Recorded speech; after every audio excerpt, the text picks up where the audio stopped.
Assalamualaikum warahmatullahi wabarakatuh. Selamat malam teman-teman semua. Saya Bagus Utomo dari komunitas peduli skizofrenia. Kali ini saya mau ngebahas komentar di banyak ini ya video-video di YouTube nih, khususnya dari para tokoh agama yang mengkaitkan ya fenomena bunuh diri di negara-negara maju yang angkanya katanya tinggi. Dan itu dihubungkan bahwa di negara tersebut kurang beragama gitu atau tidak beragama. Nah, bener nggak seperti itu? Nah, saya mau bahas nih ya. Nah, kalau dari pengalaman saya sendiri, saya bergerak di bidang kesehatan jiwa udah lama banget ya. Saya kira adalah saya ini sekitar 20 tahun lah saya nih mengedukasi publik dan memberikan support buat keluarga dan pasien gangguan jiwa ya, khususnya gangguan jiwa berat nih ya. Dari pengalaman saya itu memang di stigma di masyarakat gangguan jiwa itu masih selalu dikaitkan dengan kurang iman ya, kurang beribadah, kurang mendekatkan diri pada Tuhan, terus kemudian kurang bersyukur, kurang ikhlas, kemudian juga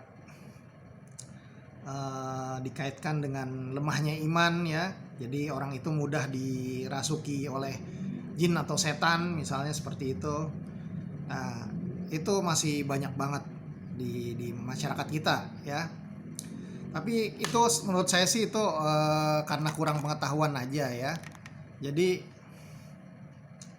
dari pengalaman saya sendiri ketemu keluarga dan pasien gangguan jiwa, banyak sekali di antara mereka itu juga ada keluarga yang cukup baik beragamanya gitu. Orang-orang yang baik juga banyak gitu.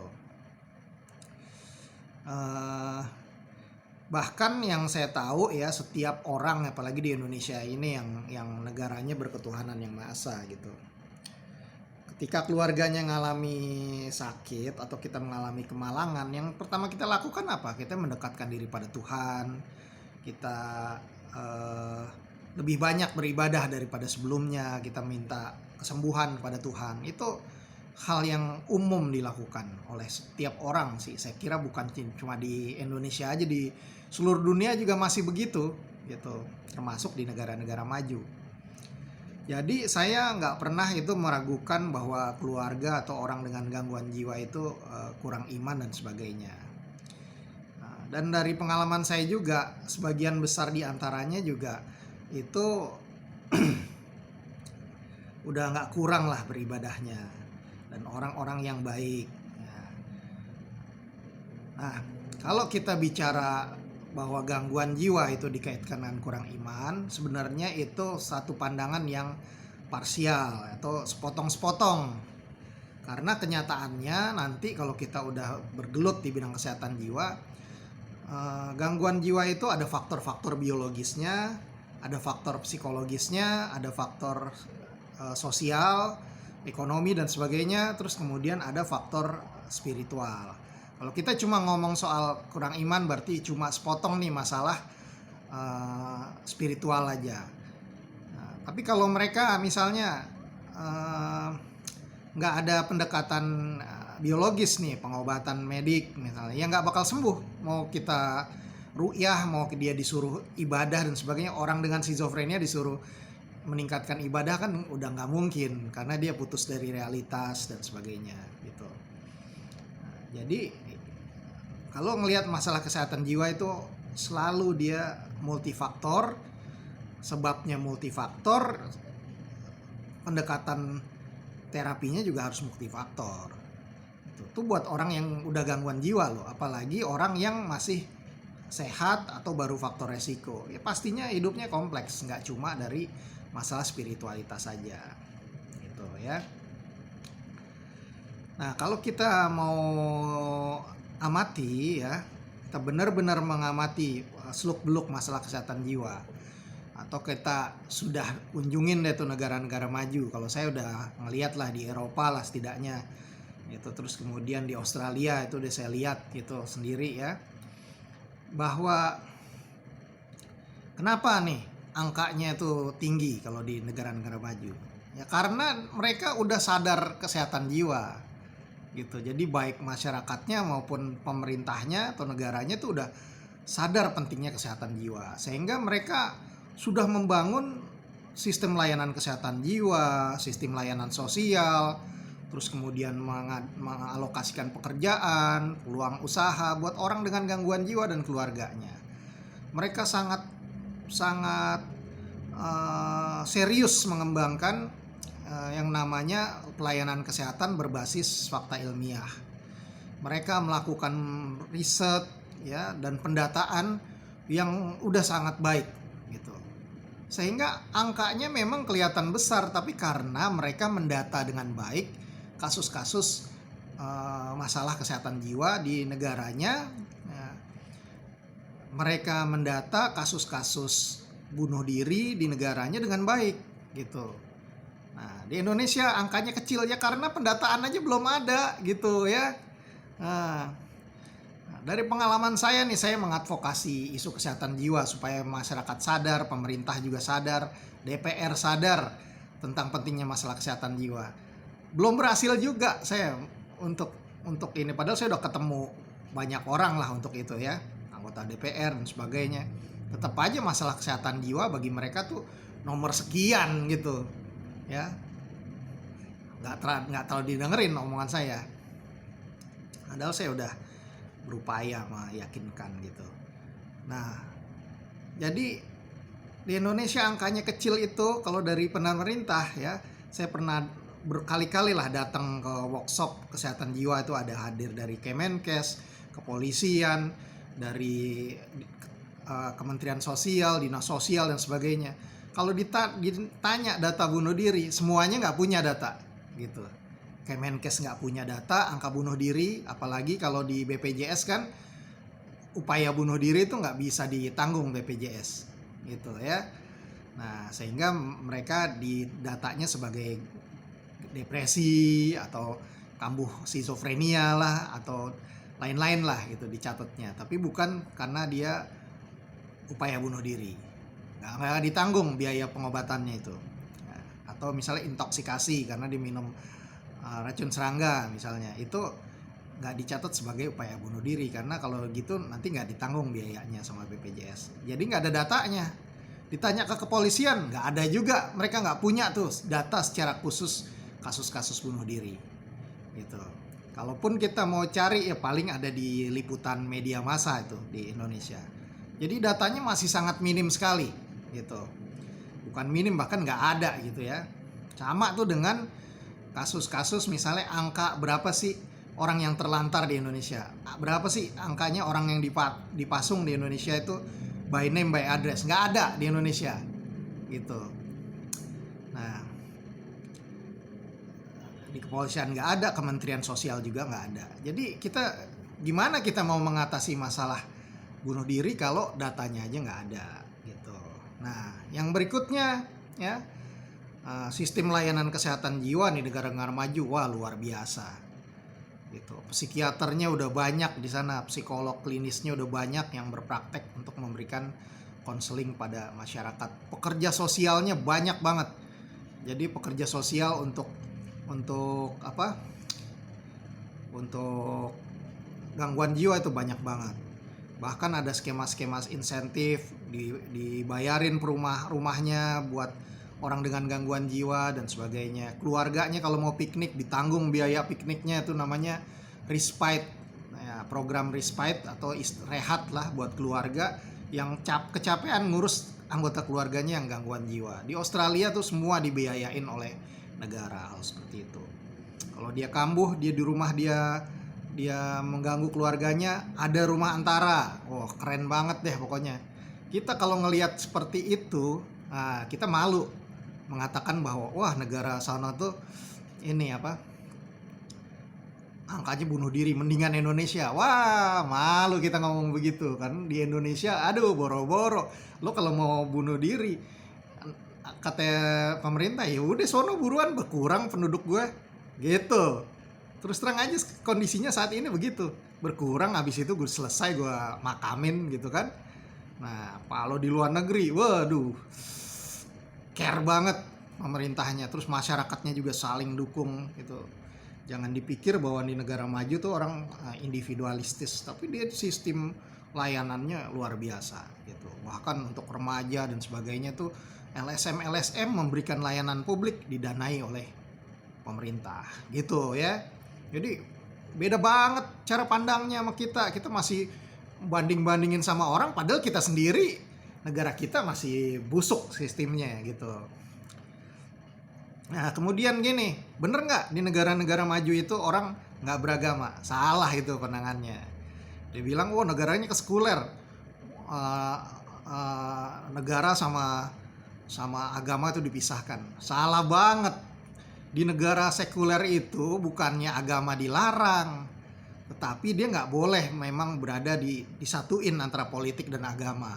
Politik apalagi layanan publik itu nggak boleh diskriminasi. Biar gue misalnya, saya dokter nih, muslim, saya ngelayanin orang Kristen, orang Buddha dan sebagainya, saya nggak boleh ngebedain.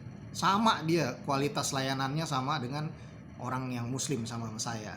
Meskipun negara saya mayoritas muslim, semuanya sama. Karena negara nggak memandang itu, semua dipandangnya semua sama manusia gitu. Dan orang beragama di negara-negara maju itu bebas banget. Di Australia aja yang saya pernah baca itu ya, itu lebih dari 100 agama kali diakui gitu. Bukan diakui lah, dibebasin lah sama negaranya. Lo mau nyembah batu kayak kayu kayak, itu urusan pribadi lo gitu. Apalagi agama-agama besar itu sangat dihargai oleh negaranya gitu. Jadi kalau dibilang negara sekuler itu mengecilkan agama, salah banget. Di sono bebas banget, lo mau ngapain kayak terserah, yang penting lo nggak melanggar hukum positif di negara itu. Misalnya orang merasa dia dapat wahyu, dia bikin sekte sendiri, boleh di sana gitu. Yang penting nggak melanggar hukum-hukum positif tadi, misalnya masalah kriminalitas, dia nggak melakukan pencucian uang, misalnya ngumpulin dana dari masyarakat ditipu-tipuin. Terus menganjurkan misalnya seks di bawah umur, ngawini anak-anak di bawah umur. Itu banyak di Amerika sekte kayak gitu, dan akhirnya ditangkap pimpinannya, dihukum karena dia melanggar itu hak anak ya. Terus kemudian mengumpulkan senjata, misalnya mau melakukan kekerasan, wah itu ditangkap. Kalau di Amerika udah pasti itu kira-kira dia melanggar hukum, wah udah langsung dilarang. Dilarangnya bukan karena keyakinannya, tetapi dia ini, misalnya dia ngikutin agama satanisme di negara maju, ya, wah itu dibiarin. Yang penting dia nggak boleh bunuh orang misalnya gitu. Kalau begitu dia melanggar itu, wah langsung dihukum dengan cara hukum positifnya, hukum negaranya gitu. Wah tegas kalau di sana. Tetapi dalam hal kebebasan beragama dia justru sangat ini. Terus kemudian negara maju orang juga lebih spiritual gitu, lebih kadang dia juga humanis juga gitu. Yang jelas layanan publik untuk negaranya, buat orang-orang, buat masyarakatnya itu jauh lebih baik gitu. Walaupun masih ada kekurangan karena memang masalah kesehatan jiwa ya, khususnya masalah bunuh diri itu demikian kompleksnya gitu. Nah sebenarnya apa masalah bunuh diri itu? Apakah karena kurang beriman dan sebagainya? Tidak sesimpel itu. Tadi saya udah bahas bahwa masalah bunuh diri itu kalau ditinjau dari keberagamaan aja itu baru satu aspek aja lah, aspek spiritual. Tapi nanti kalau kita negaranya udah demikian maju, sumber daya alamnya semakin terbatas, mau persaingan hidup semakin tinggi, jumlah penduduknya makin banyak, ruang hidup juga semakin sempit. Kita aja nih warga di Jakarta nih mau kontrak rumah aja berat sekali karena nyari duit juga nggak mudah. Akhirnya ada yang rumahnya sangat sempit, bejubel-bejubel, gantian tuh anak muda kalau malam tidur di luar, ya, yang tua-tua di dalam rumah atau anak-anak gitu. Nanti dia pagi dia kerja dulu, abis itu tidur siangnya, yang orang tua baru aktivitas di luar. Banyak itu di tempat-tempat kumuh di Jakarta aja banyak kasus begitu. Ada yang tidur di gerobak, jadi manusia gerobak. Jadi masalah kesehatan jiwa itu demikian kompleksnya nanti dengan bercampur dengan masalah sosial, ada masalah ekonomi, terus kemudian juga ada pola asuh di keluarga dan sebagainya ya, faktor-faktor psikologis, trauma, konflik dan lain-lain. Jadi kompleks banget masalah bunuh diri itu. Tidak semata-mata masalah orang itu beragama apa enggak. Meskipun memang di dalam agama ya misalnya dilarang bunuh diri, nggak boleh lah bunuh diri itu perbuatan yang ya buruk lah gitu, atau yang tidak diinginkan oleh Tuhan gitu. Tetapi jangan disimplifikasi hanya permasalahan itu saja. Karena gini, saya khawatirnya nanti kita lengah, kita merasa kita udah jauh lebih baik dibanding negara-negara maju itu, padahal kita di sini layanan kesehatan jiwanya ya aduh sangat minim banget, layanan sosialnya, pekerja sosial jumlahnya ya aduh minim sekali yang mau bergerak di bidang kesehatan jiwa, nggak ada duitnya katanya. Nah, terus kemudian psikolog jumlahnya aja belum sampai 1.000 orang kali, psikolog klinis yang bekerja di bidang klinis loh ya. Yang lain kerjanya jadi di HRD, di perusahaan dan sebagainya. Psikiater jumlahnya juga paling ya 1.000 lebih dikit lah. Sementara penduduk kita udah hampir 300 juta ini. Nah, jadi begitu rumit masalah kesehatan jiwa. Bukan masalah itu aja. Kita nanti terlena dengan ungkapan-ungkapan bahwa negara kita nih orang beragama lebih baik dan sebagainya. Padahal ya di kampung kita ada yang bunuh diri juga kita kecolongan gitu, kita merasa itu biarin aja lah, yang penting udah dimakamkan. Begitu kita, kepedulian kita juga nggak meningkat gitu karena kita beragama gitu. Ini yang sebenarnya harus kita introspeksi lah. Saya nggak mengatakan bahwa agama tidak berperan ya, tetapi tadi baru satu bagian aja. Jangan sampai kita lengah, nanti aspek biologis, psikologis, sosialnya itu tidak kita perhatiin ya. Di negara maju juga sebenarnya ya tadi spiritualitas dan religiusitas juga ada orang juga mencari itu sebenarnya dorongan terdalam manusia juga yang mereka juga lakukan itu, cari gitu. Tapi begitu besarnya penduduk, ininya negaranya udah semakin sempit, sumber dayanya sempit, kehidupan juga semakin cepat. Kalau udah negaranya industri, wah itu pagi-pagi banget udah berangkat kerja dan sebagainya. Wah begitu rutinitas itu, lama-lama kita juga terjebak pada kompleksitas yang sama gitu ya. Jadi saya menghimbau ya para tokoh agama ya, mari kita mulai dari sekarang meningkatkan kepekaan terhadap masalah kesehatan jiwa ini. Jangan malah denial gitu, jangan ya.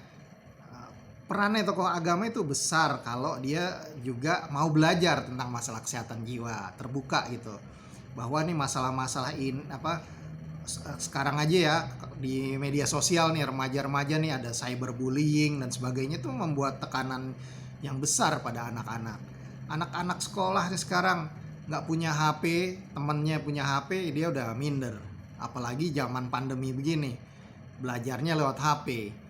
Udah di keluarganya maksa beli HP pun beli kuotanya nggak mampu. Akhirnya anak itu ketinggalan sekolahnya, minder dan sebagainya gitu. Bahkan anak yang berpunya, kalau HP-nya dia nggak kayak temennya yang iPhone misalnya, dia kecewa, dia nangis marah-marah ke orang tuanya dan sebagainya. Bisa seperti itu loh. Itu mulai terjadi di dunia kita ini, di negara-negara berkembang. Nah, jadi kalau kita ngelihat itu tadi ya, ada masalah stigma, juga masalah pendataan yang kurang baik di Indonesia tentang masalah kesehatan jiwa, khususnya data bunuh diri, itu udah harus segera dikerjakan. Terus juga kompleksitas ya, negara kita makin padat penduduknya, persaingan makin tinggi, persaingan hidup, ruang hidup juga makin tinggi, cari pekerjaan sulit. Itu yang akan lebih dominan nanti, meningkatkan tekanan pada masyarakat dan akhirnya meningkatkan angka bunuh diri gitu. Jadi eh, nggak benar ya semata-mata kalau kita membandingkan seperti itu tuh menurut saya kurang tepat. Justru itu tadi, mari kita bersama-sama mengangkat nilai-nilai luhur dari agama, adat istiadat di negara kita, di suku bangsa kita, yang menimbulkan semangat kepedulian, eh, harapan, solidaritas dan sebagainya, itu yang membuat merekatkan hubungan sosial kita menjadi lebih baik gitu ya. Nah, dari situ nanti kita dorong nih negara untuk mengembangkan layanan-layanan kesehatan jiwa yang bisa mencegah atau mendeteksi sejak dini, sehingga angka-angka bunuh diri itu bisa kita tekan, kita cegah dari awalnya, jangan sampai menjadi gangguan jiwa yang berat gitu ya. Isu-isu masalah misalnya kesehatan jiwa anak dan remaja, lansia, kan lansia juga kadang-kadang saking dia udah tua, dia pengen bosen gitu hidup, kadang-kadang ya ada depresi bisa. Orang-orang yang sakit berat, karena dia sakit berat nggak sembuh-sembuh ya, harapan hidupnya kecil, dia akhirnya daripada lama-lama saya mengakhiri hidup, ya itu banyak kasus seperti itu. Terus ibu-ibu yang mengalami depresi pasca melahirkan tuh kadang-kadang ada dorongan bunuh diri gitu. Nah itu kita nggak bisa salahin, itu bukan karena kurang iman juga, tapi karena memang faktor biologi dari ibu yang hamil dan pasca melahirkan itu terganggu, sehingga dia ada gejala psikosis dan depresi yang mengakibatkan ada dorongan bunuh diri misalnya begitu. Terus anak-anak yang remaja yang mengalami trauma pelecehan seksual, nah itu kan bukan sepenuhnya kesalahan dia kalau dia ngalamin depresi. Nah, dia bukan karena kurang iman dan kurang beragama, dia korban, kita butuh bantu dia. Terus juga anak-anak yang tertolak, ditelantarkan, nah itu salah siapa kalau dia putus asa? Nah kan kita-kita juga. Nah, terus kemudian ada masalah-masalah misalnya penyalahgunaan narkoba, adiksi, itu juga menambah rumit permasalahan pencegahan bunuh diri. Serta ada masalah resiko bencana alam yang membuat orang itu juga bisa resiko jatuh ke masalah gangguan jiwa berat. Terus ada faktor misalnya tadi bullying, ada konflik horizontal di masyarakat dan sebagainya, kriminalitas, hidup di lingkungan yang kurang baik, itu kurang aman, itu membuat orang jadi semakin beresiko. Dan itu bukan kesalahan dia, kadang-kadang siapa sih yang mau ngalamin itu. Nah pola pikir seperti ini yang harus kita sebarkan supaya yang tumbuh itu kepedulian, bukan nyalain siapa, nggak banding-bandingin ke orang lain, tapi kita fokus bersama-sama mengatasi masalah bunuh diri ini gitu ya. Mungkin pemerintah juga menurut saya harus sekali-sekali ngajaklah tokoh-tokoh agama yang kira-kira berperan di agamanya masing-masing, ngelihat tuh layanan kesehatan jiwa di negara-negara maju, berikan dia edukasi yang lebih baik supaya dia ngerti kompleksitas masalah kesehatan jiwa dan tidak mudah menghakimi gitu, tidak mudah mengambil kesimpulan yang menyederhanakan masalah gitu, padahal masalahnya nggak sesimpel itu gitu. Nah, dan nanti kita harapkan dia juga bisa berperan menjadi agen perubahan gitu untuk mengedukasi masyarakat tentang kepedulian ini gitu, merekatkan kembali hubungan sosial yang baik di masyarakat kita ya kan. Agama menjadi inspirasi untuk memupuk cinta kasih, toleransi, terus kemudian juga kemurahan hati ya, compassion gitu. Kalau kita beragama mestinya menjadi orang yang lebih welas asih dan sebagainya. Hal-hal seperti itu yang justru akan membangun bangsa kita menjadi lebih baik, daripada kita mencemooh orang lain padahal terpercik muka sendiri nantinya. Karena kalau saya udah lihat sendiri langsung di negara-negara maju ya, di Eropa, waduh, kapan Indonesia bisa kayak gini nih ya kan. Saya ngelihat fasilitas-fasilitas layanan, mindset orangnya udah begitu begitu passionate gitu, bergairah dia mengembangkan layanan yang bisa memuliakan atau memanusiakan manusia gitu. Di Australia juga gitu, aduh ngiri banget kita bisa kayak gitu. Nah gitu ya teman-teman. Saya kurang tahu nih apakah bisa menjawab uh, pertanyaan teman-teman nih. Tetapi saya yakin sih seperti itu ya. Jadi jangan parsial ngelihat masalah kesehatan jiwa. Jadi holistik gitu. Jadi ada faktor biologis, psikologis, sosial, ekonomi dan sebagainya. Juga ada faktor spiritual. Jadi jangan spiritual aja gitu. Oke, saya kira itu aja yang bisa saya sampaikan supaya membuka wawasan kita semua lah tentang masalah kesehatan jiwa. Dan saya berharap teman-teman nih, anak-anak muda juga ikut menjadi agen perubahan, menyebarkan kesadaran, kepedulian, dan ayo kita beragama yang menjadikan kita menjadi lebih welas asih dan murah hati kepada seluruh makhluk ciptaan Tuhan. Nah, ya. Jadi beragama apa aja terserah masing-masing. Nggak beragama juga kalau di negara maju juga tanggung jawab pribadi masing-masing.